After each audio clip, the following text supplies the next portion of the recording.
আমার আপনার নবী যখন একজন শত্রু আসলেন রসুলের কাছে, রসুল তার বসার জায়গাটা উত্তম জায়গা করে দিলেন, আর এসে ওই ব্যক্তি বসলেন।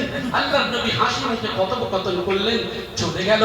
হযরতে আয়েশা সিদ্দিকা রাদিয়াল্লাহু তাআলা আনহা বললেন, ইয়া আল্লাহর রাসূল, আপনি যে আমরা তো নবীর ওয়ারিস বলে দাবি করি, তাহলে আমাদের ভাষা, আমাদের কথার দ্বারা এখন আমার মুখ থেকে যদি কোনো একটা বাজে ভাষা বের হয়, এই সমস্ত সাধারণ ভাই যারা আছে, যারা সম্মান করেন, দেখবেন তাদের নবী মানুষটা ভালো মনে করতে, মানুষটা এমন, ঠিক কিনা কথা বলে?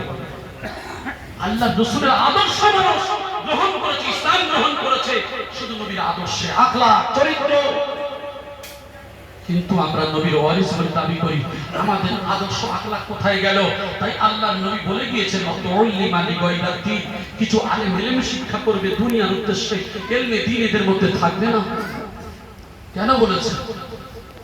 এখন আমরা মিলিয়ে দেখি। তাই আমার সোনার ভাইয়েরা, আমি আপনাদের হাতে ধরে বলি, পায়ে ধরে